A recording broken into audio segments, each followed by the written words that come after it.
सभी पत्रकार साथियों को नमस्ते। साथियों, आज आप देश के किसी भी कोने में जाकर एक सर्वे करा लीजिए और पूछिए कि अगर मोदी जी किसी पॉलिटिशियन से डरते हैं तो वो कौन है, और आपको यूनानिमसली एक ही जवाब मिलेगा। मोदी जी अगर किसी से डरते हैं तो वो अरविंद केजरीवाल जी हैं। और ऐसा क्यों है?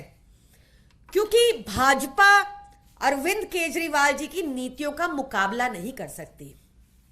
आप भाजपा के किसी भी स्टेट को उठा के देख लीजिए, वहां सिटीजन्स को कोई मुफ्त सुविधाएं नहीं मिलती और सारे के सारे स्टेट लॉसेस में हैं।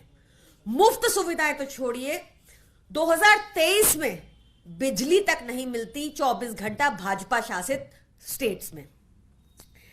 आपने देखा होगा कि पिछले 1.5 ईयर्स से लगातार आम आदमी पार्टी नेताओं की हाउंडिंग चल रही है।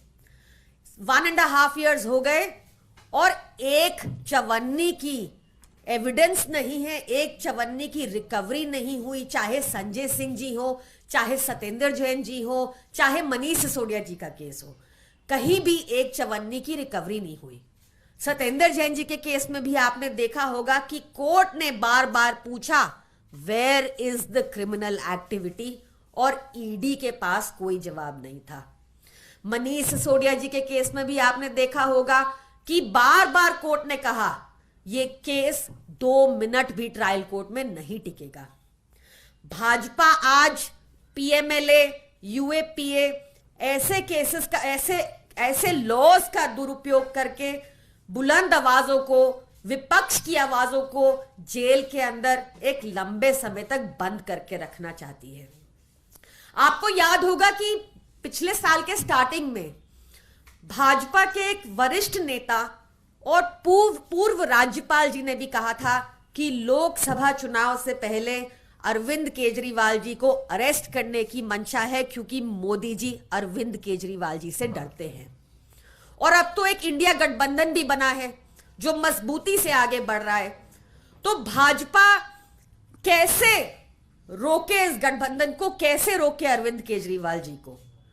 आप देखें, बिहार में तेजस्वी यादव को, बंगाल में अभिषेक बैनर्जी जी को, झारखंड में हेमंत सोरेन जी को, और दिल्ली में अरविंद केजरीवाल जी को अब ईडी का नोटिस आ रहा है।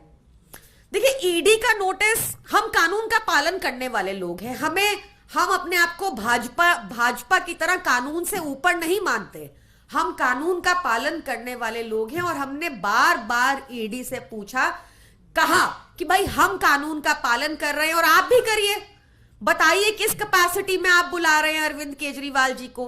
विटनेस की कैपेसिटी में बुला रहे हैं, अक्यूज्ड की कैपेसिटी में बुला रहे हैं, चीफ मिनिस्टर ऑफ दिल्ली की कैपेसिटी में बुला रहे हैं, या कन्वीनर ऑफ आम आदमी पार्टी की कैपेसिटी में बुला रहे हैं? तो ईडी तो जवाब नहीं दे पा रही, पर आप सुनेंगे भाजपा प्रवक्ता जवाब दे रहे हैं। भाजपा प्रवक्ताओं को ऑलरेडी पता है कि अरेस्ट होगा। भाजपा प्रवक्ताओं को एलिगेशंस पता है जो ईडी को खुद भी नहीं पता।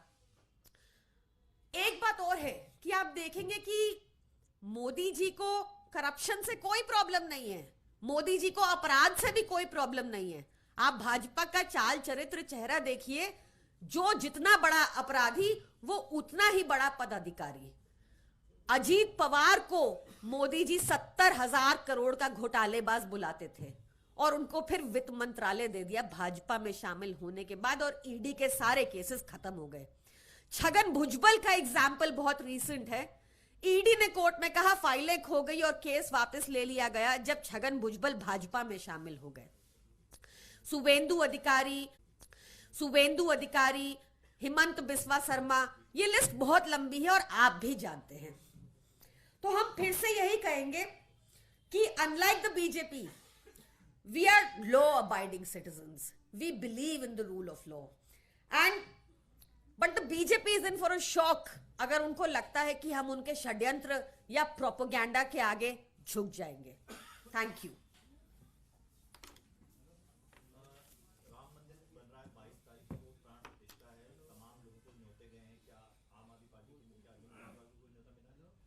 मुझे इस बारे में जानकारी नहीं है, बट राम मंदिर हम सबका है, आपका भी है, मेरा भी है, सबका है, जिसको जाना है जाना ही चाहिए। गौरव भाटी ने थोड़ी देर पहले एक प्रेस कॉन्फ्रेंस की थी, उन्होंने कहा था कि अरविंद केजरीवाल भ्रष्टाचार को दीमक कहते थे और आज खुद ही दीमक बन गए। देखिए, बहुत अनफॉर्चुनेट है कि गौरव भाटिया ऐसी लैंग्वेज का लगातार उपयोग करते हैं, और उनसे आप, it is too rich coming from him, क्योंकि वो एक ऐसी पार्टी के सदस्य हैं जिसमें चाहे वो मर्डरर्स हों जो टीवी कैमरा पे अपना मर्डर एडमिट कर लेते हैं, महिलाओं का शोषण करने वाले हों वो भी पार्टी में बने हुए हैं, चाहे छगन भुजबल हों जिनके खिलाफ ईडी का केस था। हाल ही में आपको याद होगा पिछले साल एमएलए था, एक कर्नाटका के एमएलए थे जिनके घर में 8 करोड़ रुपया मिला था, हम सबने वो विजुअल्स देखे थे, वो केस भी खत्म हो गया है। तो वो उस पार्टी को बिलोंग करते हैं और वैसी ही उनकी भाषा भी है। Thank you.